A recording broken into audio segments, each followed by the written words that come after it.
Apreciables hermanos, me dirijo a ustedes para ofrecerles esta reflexión en torno al significado del Domingo de Ramos. Hablemos del triunfalismo, que trata de llegar a la meta mediante atajos, compromisos falsos. Busca subir al carro del ganador. El triunfalismo vive de gestos y palabras que, sin embargo, no han pasado por el crisol de la cruz. Se alimenta de la comparación con los demás, juzgándolos siempre como peores, con defectos, fracasados. Él sabe que para lograr el verdadero triunfo debe dejar espacio a Dios. Y para dejar espacio a Dios solo hay un modo: el despojarse, el vaciarse de sí mismo, callar, rezar, humillarse.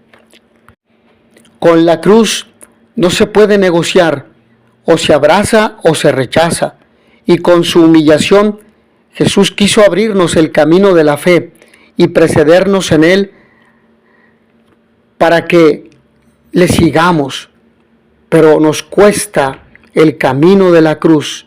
¿A quién le gusta ser humillado? ¿A quién le gusta ser excluido? Ante las tentaciones, Jesús nos muestra cómo hemos de afrontar los momentos difíciles y las tentaciones más insidiosas, cultivando en nuestros corazones una paz que no es distanciamiento, no es impasividad o creerse un superhombre, sino que es un abandono confiado en el Padre y en su voluntad de salvación, de vida, de misericordia. Así, en toda su misión, Jesucristo pasó por la tentación de hacer su trabajo, diciendo Él el modo y desligándose de la obediencia al Padre. Desde el comienzo en la lucha de los 40 días en el desierto hasta el final de la pasión, Jesús rechaza esta tentación mediante la confianza obediente en el Padre. Por ello, en este Domingo de Ramos, es importante recordar el mensaje de Jesús, de Jesucristo el Señor, a seguir a Jesús, a seguir al Padre en obediencia y en fe, en esperanza, en confianza a Él, que jamás Él nos defrauda. Por ello, las aclamaciones de la entrada en Jerusalén y la humillación de Jesús, los gritos de fiesta y el ensañamiento feroz, este doble misterio acompaña cada año la entrada en la Semana Santa, en los dos momentos característicos de esta celebración: la procesión con las palmas y los ramos de olivo al principio, y luego la lectura solemne de la narración de la pasión. Dejemos que esta acción animada por el Espíritu Santo nos envuelva para obtener lo que hemos pedido en la oración: acompañar con fe a nuestro Salvador en su camino y tener siempre presente la gran enseñanza de su pasión como modelo de vida y de victoria contra el espíritu del mal. Jesús nos muestra cómo hemos de afrontar los momentos difíciles y las tentaciones más insidiosas, cultivando en nuestros corazones una paz que no es distanciamiento, no es impasividad o creerse un superhombre al estilo de Nietzsche, sino que es un abandono confiado en el Padre y en su voluntad de salvación, de vida, de misericordia, y en toda su misión pasó por la tentación de hacer su trabajo, decidiendo Él el modelo y desligándose de la obediencia al Padre. Desde el comienzo, en la lucha de los 40 días en el desierto, hasta el final de la pasión, Jesús rechaza esta tentación mediante la confianza obediente en el Padre. También hoy, en su entrada en Jerusalén, nos muestra el camino, porque en ese evento el maligno, el príncipe de este mundo, tenía una carta por jugar, la carta del triunfalismo, y el Señor respondió permaneciendo fiel a su camino, el camino de la humildad. El triunfalismo trata de llegar a la meta mediante atajos, como ya lo he mencionado.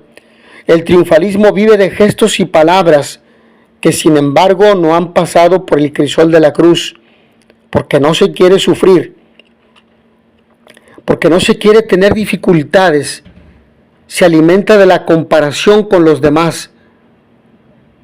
Por ello, una forma sutil de triunfalismo es la mundanidad espiritual, que es el mayor peligro, la tentación más pérfida que amenaza a la iglesia, nos dice de Lubac. Jesús destruyó el triunfalismo con su pasión. El Señor realmente compartió y se regocijó con el pueblo, con los jóvenes que gritaban su nombre aclamándolo como Rey y Mesías, con la gente de la tercera edad que estaba presente. Su corazón gozaba viendo el entusiasmo y la fiesta de los pobres de Israel, hasta el punto que a los fariseos que le pedían que reprochara a sus discípulos por sus escandalosas aclamaciones, él les respondió: les digo que si estos callan, gritarán las piedras. Lo que dice Lucas en el capítulo 19, versículo 40. Humildad no significa negar la realidad, y Jesús es realmente el Mesías, el Rey.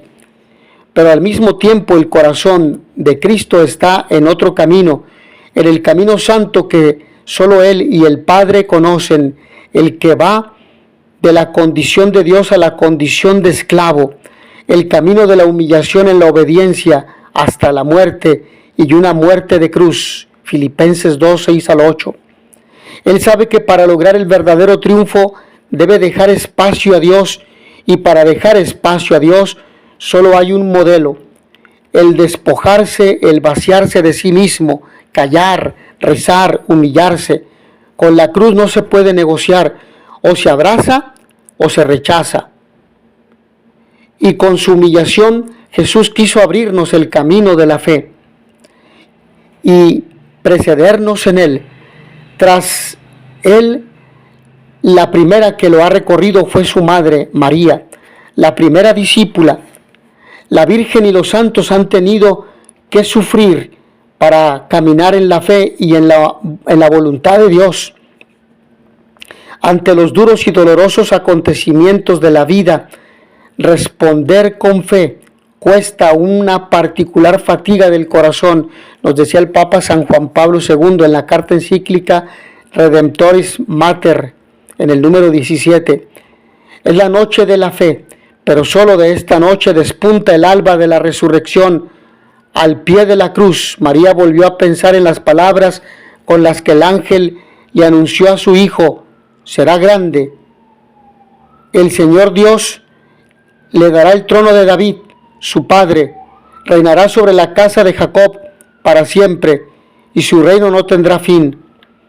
En el Gólgota, María se enfrenta a la negación total de esa palabra, de esa promesa. Su hijo agoniza sobre una cruz como un criminal. Así el triunfalismo, destruido por la humillación de Jesús, fue igualmente destruido en el corazón de la madre.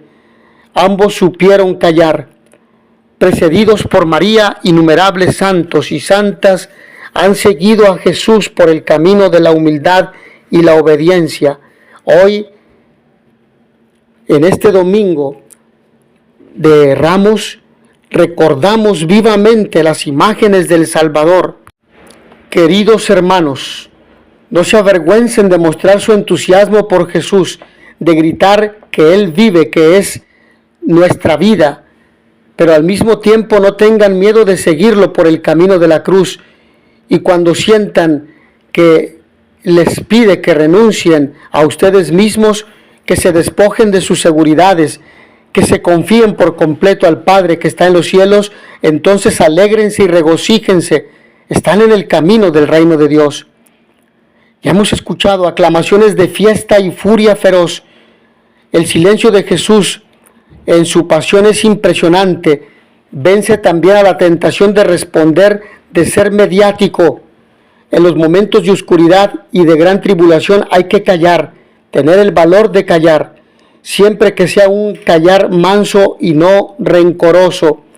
La mansedumbre del silencio hará que parezcamos aún más débiles, más humillados, y entonces el demonio, animándose, saldrá a la luz. Será necesario resistirlo en silencio, manteniendo la posición, pero con la misma actitud que Jesús. Él sabe que la guerra es entre Dios y el príncipe de este mundo, y que no se trata de poner la mano en la espada, sino de mantener la calma, firmes en la fe. Es la hora de Dios, y en la hora en que Dios baja la batalla hay que dejarlo hacer. Nuestro puesto seguro estará bajo el manto de la Santa Madre de Dios, y mientras esperamos que el Señor venga y calme la tormenta, con nuestro silencioso testimonio en oración, nos damos a nosotros mismos y a los demás razón de nuestra esperanza. Esto nos ayudará a vivir en la santa tensión entre la memoria de las promesas, la realidad del ensañamiento presente en la cruz y la esperanza de la resurrección. Mis hermanos, que a todos ustedes el Señor los bendiga y les dé la paz.